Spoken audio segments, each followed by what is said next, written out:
Look, I'm letting you off the hook this time. Just come back, and I'll pretend I didn't see anything. What is this guy talking about? He doesn't get it. Time to show him some hard truths. My name is Olivia, and I'm 32. I've been married to my husband Mason for a year now. We met at a friend's party, hit it off, started dating, and eventually got married. We're not getting any younger after all. Mason isn't the most exciting guy, but he's calm and steady. I thought we'd be together until we were old. We both work, so we don't have to worry about money. We got married without overthinking it. I do most of the housework since we're both busy with our jobs. Mason never helps. He's either relaxing or leaving early, rarely home. But I never found housework a burden. My parents lived like this too, and I thought this was how a wife's life should be. I have a regular 9-to-5 job and no major hobbies. Mason and I were never very talkative. We respected each other's space, and it was never a problem. Life just went on. One night, Mason came home late, probably from drinking with coworkers or friends, who knows. I welcomed him. Mason, you're home late. Had a long night out, huh? Dinner's still there if you want it.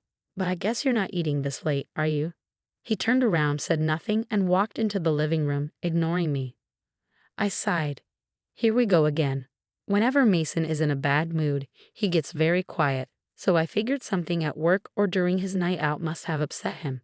Best to let him be. I know better than to bother him when he's like this. I felt his presence from the living room but shrugged it off and went to bed. He'd probably be back to his cheerful self by morning.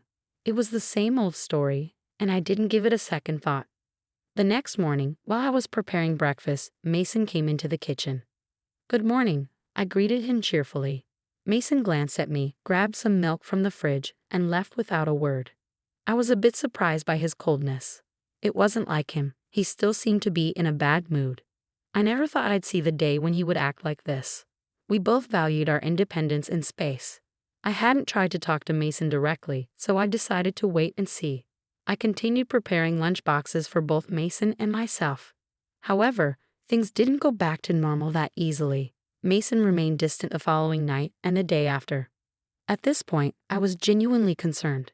Days turned into weeks, and Mason continued to give me the silent treatment. I tried reaching out through WhatsApp and even left him notes, but he ignored it all. However, he'd eat the meals I prepared.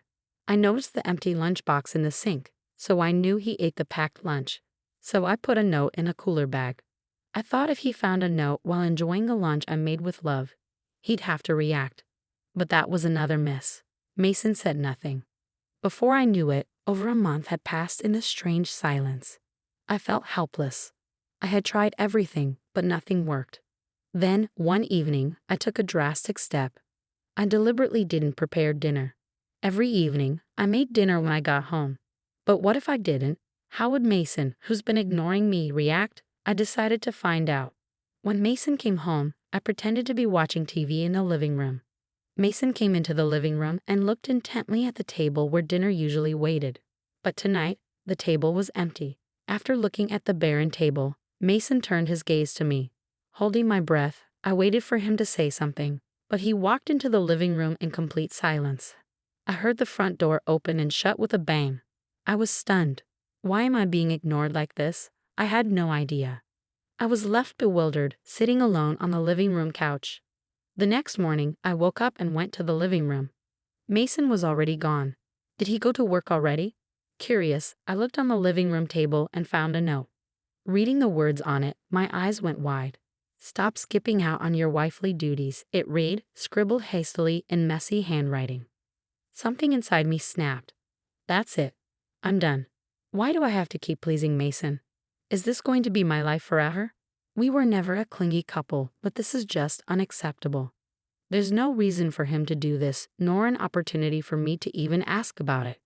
For the last month, the stifling silence in the house has been unbearable. I wrote next to Mason's scribble, I'm going back to my parents' house. I quickly packed up my things and went home. My sudden arrival surprised my parents, but after I explained how Mason had been ignoring me for over a month without any apparent reason, they understood and welcomed me warmly. It felt good to be in an environment where I could have a normal conversation. For now, I decided to stay here and see how Mason reacts before deciding on my next steps. I didn't hear from Mason the day I left. Knowing him, he's probably assuming I'm just trying to make a point and will continue to ignore me. Well, let's see how long this lasts. Days turned into weeks, and there was still no call or message from Mason via WhatsApp or any other means. He didn't even bother to visit my parents' house. Before I knew it, half a year had passed. I had nearly forgotten about Mason altogether. Then one day, as I was leaving my parents' house to go shopping, there he was. Mason, standing with a defiant and angry expression. I was shocked and froze in my tracks. Mason just glared at me, still not saying a word. Is this game still going on? It was almost laughable how silent Mason was. But then, in the next moment, he tried to walk into my parents' house without saying a word. Whoa, hold on there. I stopped him. Mason looked at me, his face a mix of anger and disbelief, but still silent. I warned, don't just walk in. I will call the police. Finally, after more than 6 months, Mason spoke, a snide smile on his lips. Look at you, acting all high and mighty. Since when do you get like this? Just because you're at your parents' house doesn't mean you can talk to me like that. I remembered Mason being a bit rough around the edges, but not like this. Lost in thought, I was jolted back to reality when Mason suddenly erupted. What were you thinking? Leaving the house for half a year, having a good time at your parents'? Get a grip. Mason kept ranting, then gestured as if to say, I can't believe this. Look, I'll cut you some slack this time, okay? Just come home. I'm willing to overlook it this once. Mason spoke so condescendingly. I calmly responded, I think you're confused. You and I are strangers now, you know? Mason's face went blank, then turned red with rage. He started yelling again. What are you saying? Have you lost your mind? We're married, aren't we? Stop playing games. His intense outburst silenced me for a moment. He kept yelling, I'm saying I'll forgive you this time, so stop messing around and pack your bags. At that moment, my own anger boiled over. He talked like he was doing me a favor by forgiving me, as if I'd done something wrong. That infuriated me even more. Moreover, it seemed Mason had no clue what had happened in the last 6 months. Finally, I snapped at Mason, who was still yelling. I received divorce papers from your mother, signed them, and already filed them with the court. So we're not married anymore. Got it? We're strangers. Total strangers. Understand? I emphasized the word strangers, and Mason looked at me, his face drained of color. He seemed genuinely shocked. Here's what happened, I continued. A month after I moved back to my parents' home, your mother, Helen, called me to a cafe near our house. We had never been close, and I hadn't seen her for a while. After brief pleasantries, she handed me an envelope. What's this? I asked, tilting my head. Open it. Even you will understand, she said. I opened the envelope and pulled out the paper inside. It was a divorce petition, already signed and stamped by you. Confused, I looked at Helen. The eyes of your mother, who was glaring at me, were the same as yours, full of disdain. While putting the divorce petition back into the envelope, I asked her, So, is this Mason's doing? Did he say anything to you about this? Helen let out an exaggerated sigh before answering. Oh yes, he said plenty. Would you like to hear? I smiled at her and replied, Yes, please go ahead. She launched into her story. According to her, Mason had been badmouthing me for a while now, saying that I was a useless and incompetent wife who stopped doing any housework after we got married, that I quit my job and lazed around at home all day, and that whenever something didn't go my way, I would run back to my parents and act like a spoiled child. Helen's eyes never left mine as she spoke, and it was clear she believed every word of Mason's lies. There was no point in arguing with her, I thought. When she was done talking, Helen finally asked, So what are you going to do? Not that I want to meddle, but you're being pretty awful, you know. By the time I walked out of that cafe, my mind was made up. I smiled and told her, if he wants a divorce, then that's what he'll get. Helen glared at me one last time, slapped some money on the table for her share, and walked out of the cafe. I went straight to my parents' house, signed the divorce papers, and submitted them to the court the very next day. While I was explaining all of this, Mason's face turned increasingly pale.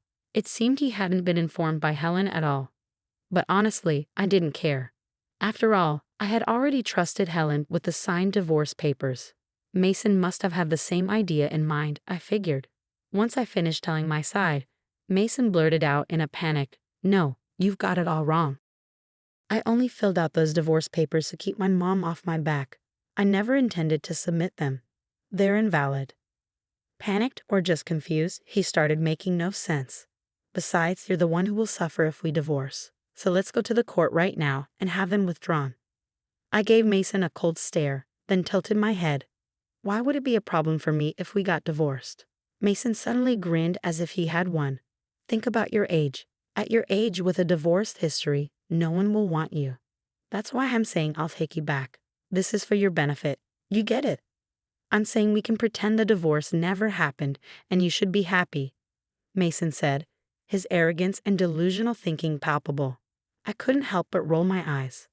Listen, we're not kids. A divorce doesn't just get erased. And for the record, I'm already married to someone else. Mason's jaw dropped and he went silent. What? Really? Do you want me to repeat myself? I'm married to someone else. Mason, who had a look of disbelief, suddenly started making a fuss. That's a lie. You're just trying to look good, aren't you? You're making up stories to get me to go away, aren't you? You're really making a fool out of me. You know that such lies won't work.